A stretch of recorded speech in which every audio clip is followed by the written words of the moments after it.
하나님 말씀 예레미야 39장 16절에서 18절. 너는 저 에티오피아 사람 에베멜렉에게 가서 이와 같이 전하여라. 나 만군의 주 이스라엘의 하나님이 말한다. 보아라, 내가 이 도성에 복이 아니라 재앙을 내리겠다고 선포하였는데 이제 내가 한 그 말을 이루겠다. 이 일이 바로 그날에 내가 보는 앞에서 일어날 것이지만 바로 그날에 내가 너를 건져내어 내가 두려워하는 사람들의 손아귀에 들어가지 않도록 하겠다. 나 주의 말이다. 오히려 내가 너를 반드시 구해서 내가 칼에 죽지 않게 하겠다. 내가 나를 의지하였기 때문에 내가 너의 생명을 너에게 상으로 준다. 나 주의 말이다. 아멘.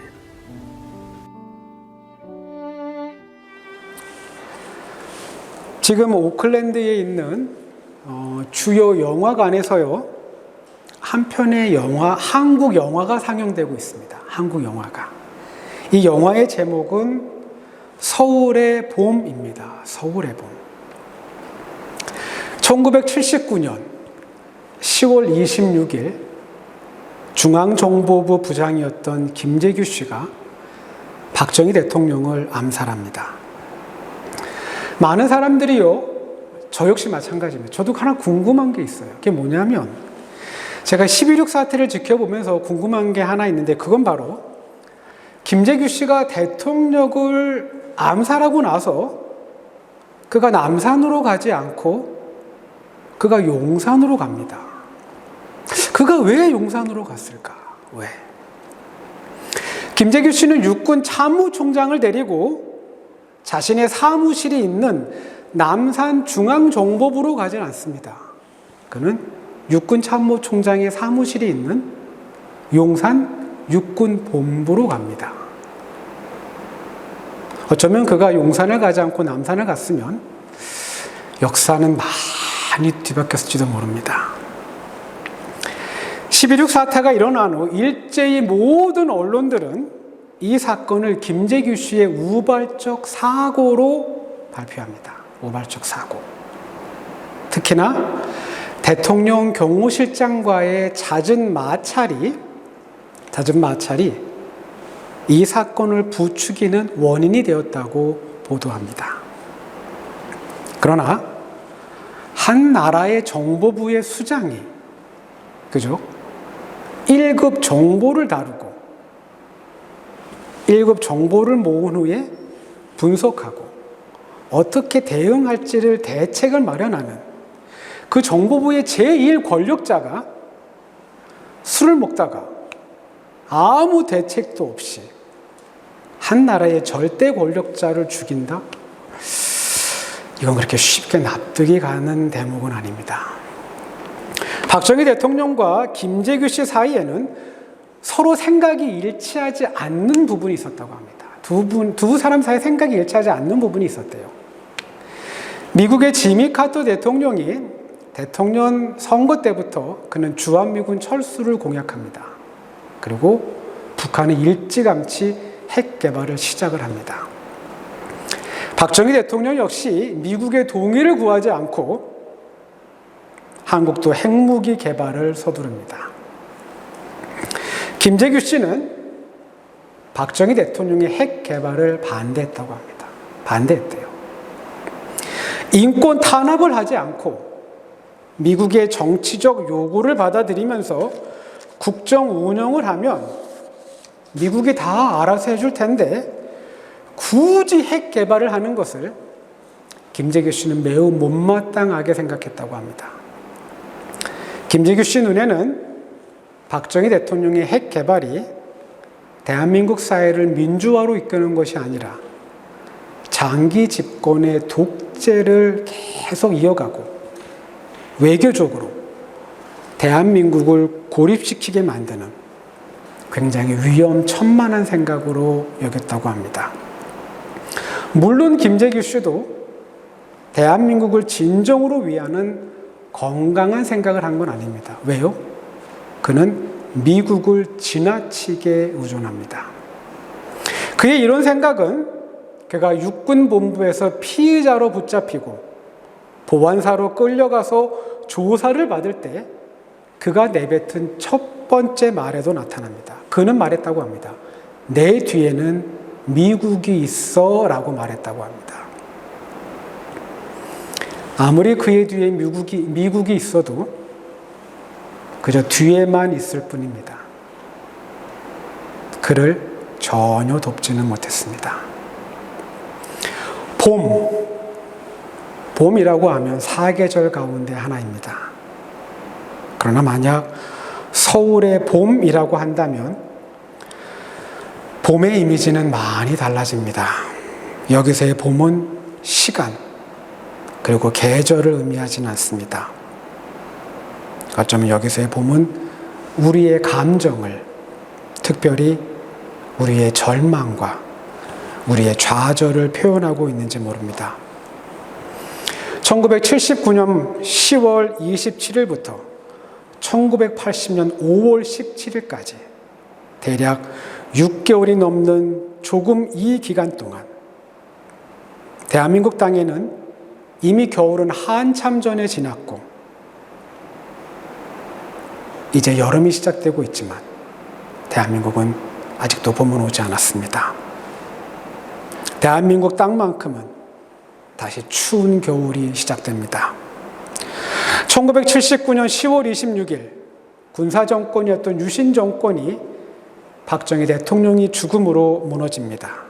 그러나 1980년 5월 18일 전두환 씨가 이끄는 육사 11기 군인들이 새로운 군사정권을 창출합니다. 이제 대한민국은 어쩌면 박정희 대통령 때보다 더 심한 암흑을 경험하게 됩니다. 남한국 유다왕 시드기야 제9년 10번째 딸 이스라엘도 암흑을 경험합니다. 여러분, 인생에는요, 우리의 삶에는 흔들리며 요동치는 굉장히 격동하는 순간이 찾아오기도 합니다. 굉장히 든든한 것 같아서 신뢰했던 많은 것들이 아무것도 아닌 것이 되는, 굉장히 좋다고 믿었던 많은 것들이요, 아무 쓸모짝에도 없는 그런 순간이 오기도 합니다. 우린 그 순간이요, 내 삶에서 무엇이 옳았고 내 삶에서 무엇이 잘못되었는지를, 그리고 내 삶에서 정말 무엇이 가장 소중했고 무엇이 불필요했는지를 깨닫게 됩니다. 시드기야가 남한국 왕으로 재임한 지 9년이 되는 해에 바벨론 왕 느부갓네살이 그의 전 군대를 이끌고 예루살렘을 치러 올라옵니다. 그리고 마침내 1년 6개월이 지난 후 예루살렘의 성벽이 뚫립니다. 예레미야 39장 3절과 4절, 단 2절에서요, 이스라엘의 영토 안에 있지만 누가 주인이고 누가 이방인인지를 분간할 수 없는, 누가 주인이지? 누가 이방인인지를 판단할 수 없는 두 개의 다른 장면이 기록됩니다. 3절, 바벨론 왕이 보낸 바벨론의 장군들의 이름이 기록되어 있습니다. 바벨론의 장군들의 이름이 기록되어 있어요. 이들이 너무 좋은 사람들이었기 때문에 그들의 이름이 잊혀지지 않고 기억 속에 남아있을 것 같지는 않습니다. 어쩌면 그 반대일 가능성이 높습니다. 매우 잔인하고 매우 폭력적이고 매우 악랄했기 때문에 그들의 이름을 잊을 수가 없습니다. 그리고 기억 속에 몸에 난 흉터처럼 그들의 이름이 각인됩니다. 그들은 왕궁과 백성이 사는 민가에 불을 지르고 예루살렘의 성벽을 허뭅니다. 그리고 그들은 예루살렘 성전 중앙 대문에 자리를 잡고 앉습니다. 예레미야 39장 4절. 이스라엘의 왕은 도망갑니다. 그 땅의 주인이었던 왕이 도망을 쳐요. 4절은 다음과 같이 시작합니다. 유다 왕 시드기야와 그의 군인들은 그 장군들을 보고 적이 쳐들어오는 것을 분명하게 봅니다.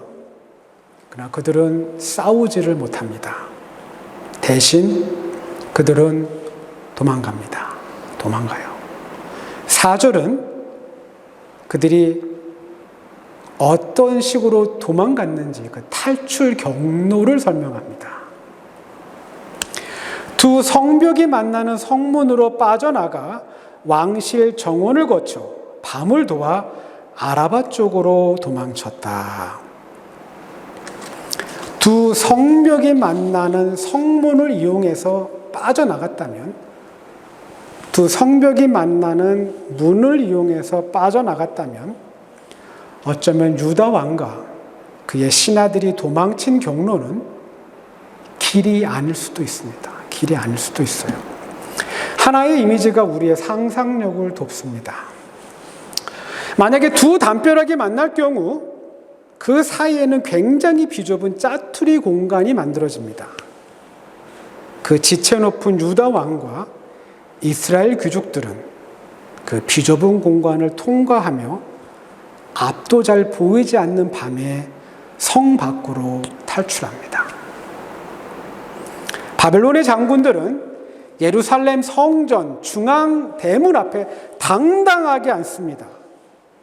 그러나 유다의 왕과 이스라엘의 귀족들은 밤을 틈타 길도 아닌 비좁은 통로를 이용해 허겁지겁 도망갑니다.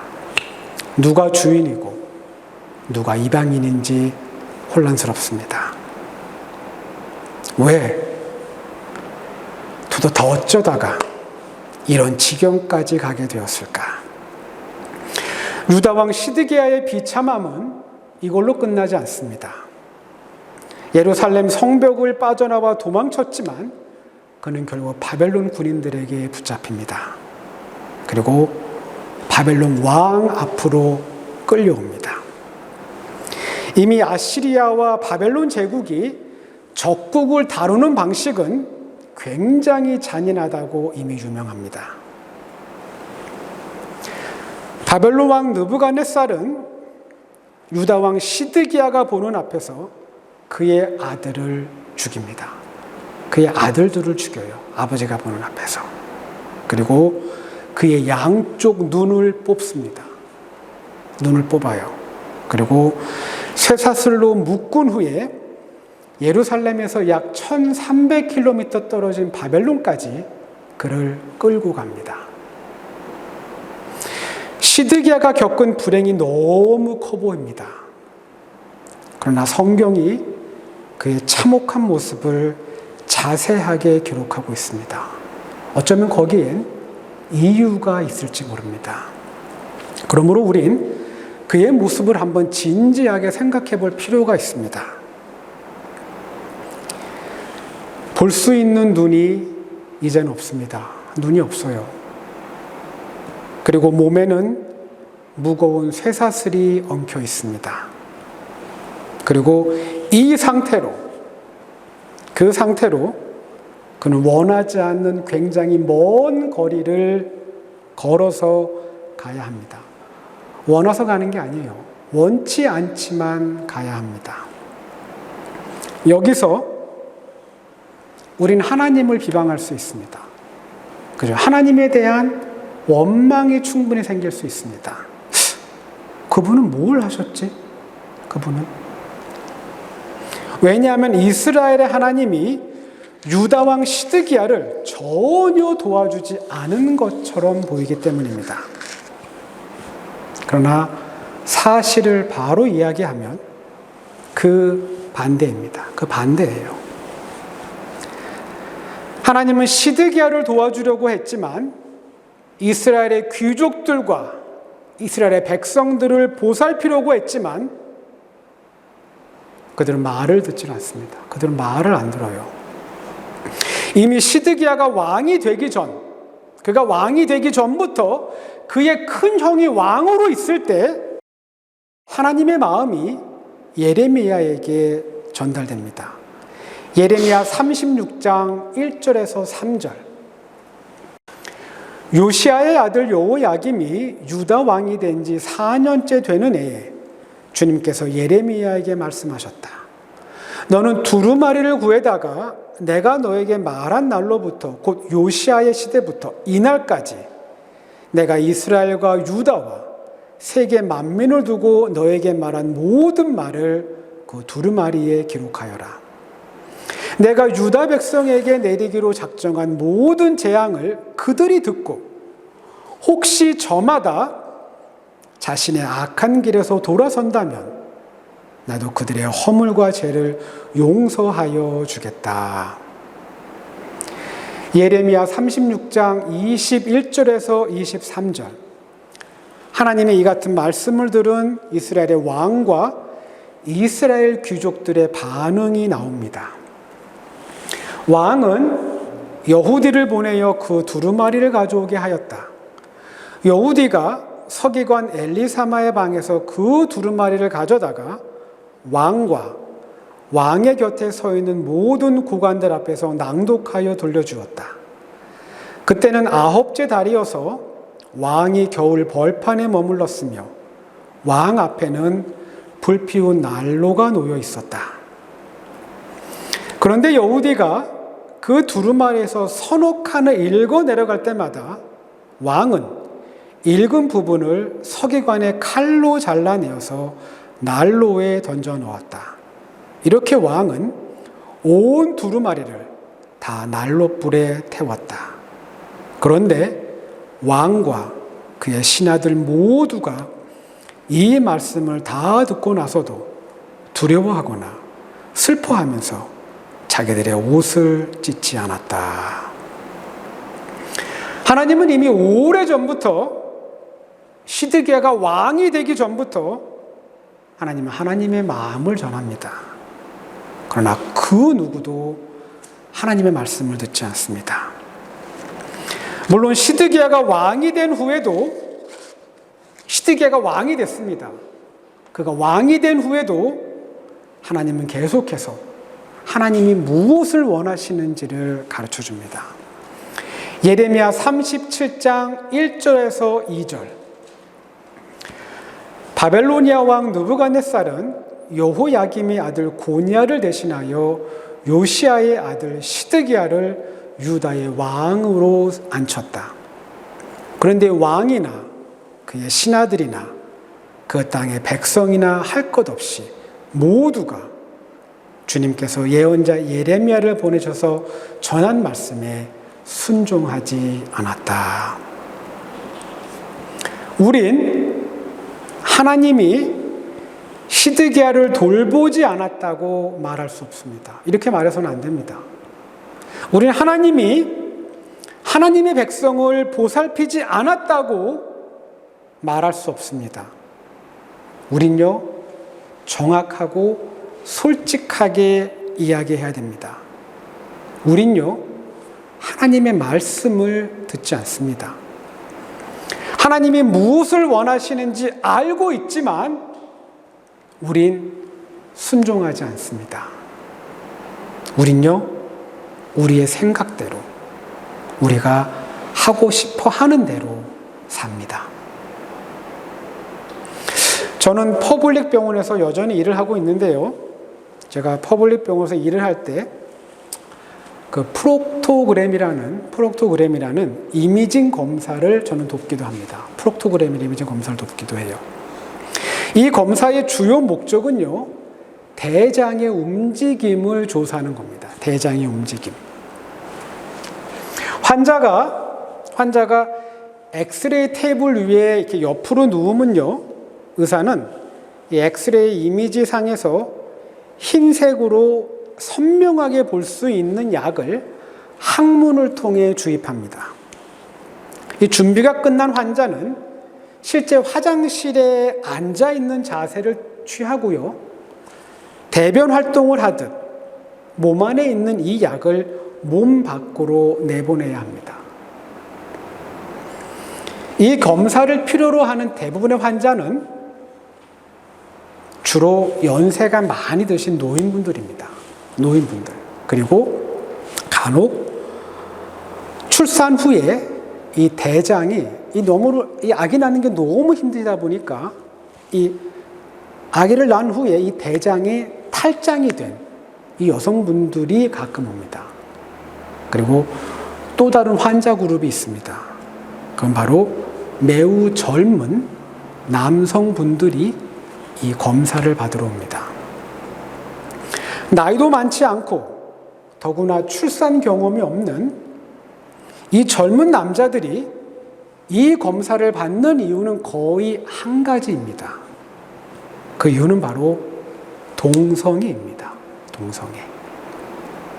저는 어느 날 20대 중반의 젊은 청년의 검사를 도운 적이 있습니다.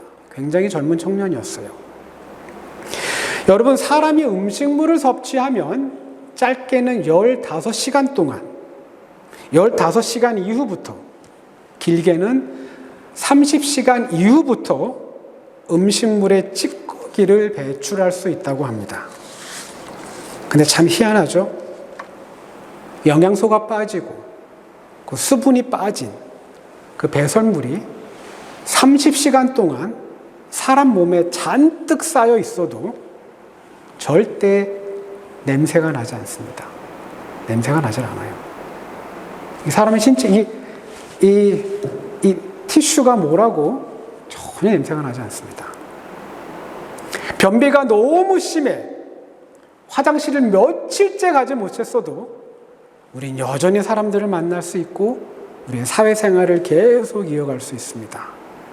그러나 극히 일부가 몸 밖으로 빠져나오게 되면 그 불쾌한 냄새는 바로 노출됩니다. 제가 검사를 도운 이 젊은 청년의 몸에서 심한 냄새가 났습니다. 심한 냄새가 났어요. 그 이유는 그의 직장, 렉텀에 위치한 괄약근들이 모두 망가졌기 때문입니다. 모두 망가졌어요. 대장 끝에는 직장이라는 또 하나의 기관이 있습니다. 이 직장에는 이 2개의 괄약근이 있습니다. 거기서 제가 그린 컬러로 표현한 게 바로 그 직장에 위치한 괄약근입니다. 괄약근이 안에도 있고요, 그 밖에도 위치해 있습니다. 그래서 한쪽이 망가져도 다른 한쪽이 그 기능을 계속할 수 있기 때문에 대변이 몸 밖으로 나오는 일은 없습니다. 참 신기한 구조죠. 참 신기한 구조입니다. 그러나 이 괄약근이 만약 모두 망가진다면 자신의 의지와는 상관없이 배변 활동이 계속 일어납니다. 계속. 여러분, 사람이 가지고 있는 항문은 생식기관이 아닙니다. 이건 생식기관이 아니에요. 사람의 항문은 소화기관의 일부입니다. 여러분, 이건 상식입니다. 이건 상식이에요. 만약 우리가 우리의 신체 일부를 잘못 사용한다면 우리의 몸은 굉장히 심하게 다치고 망가질 겁니다. 우리에겐 2 눈이 멀쩡하게 있습니다. 그리고 또 우리는 매우 좋은 옷을 입고 다닙니다. 그러나 때때로 우리의 모습은요, 2 눈이 뽑혀 있고 몸에는 무거운 쇠사슬이 엉켜 있는, 더구나 우리의 삶이 우리가 원하지 않는 방향으로 가고 있는 그 절망적이고 참혹한 모습이 때론 우리의 모습이 되기도 합니다. 불행에 불행이 겹치고 절망에 절망이 포개지는 그 암흑 같은 현실이 기록된 예레미야 39장에는요, 우리가 전혀 예상치 못한 뜻밖의 인물이 등장합니다. 마치 모든 사람이 앞을 볼 수 없는 깊은 어두움과 마주하고 있는데 오직 한 사람만은 그렇지 않습니다.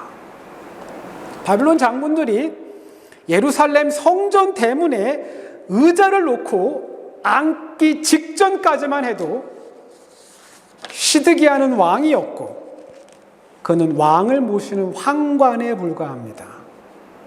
그러나 예루살렘의 성벽이 뚫리는 날 이 두 사람의 운명은 달라집니다. 그날 운명이 달라져요. 예레미야 39장 16절에서 18절, 하나님이 왕궁에 있던 수많은 사람들 가운데서 시드기야 왕을 곁에서 시중 들었던 에디오피아 사람 에베멜렉을 하나님이 생각하십니다. 그리고 예레미야는 하나님으로부터 그에게 전할 말씀을 듣게 됩니다. 너는 저 에디오피아 사람 에베멜렉에게 가서 이와 같이 전하여라. 나 만군의 주 이스라엘의 하나님이 말한다.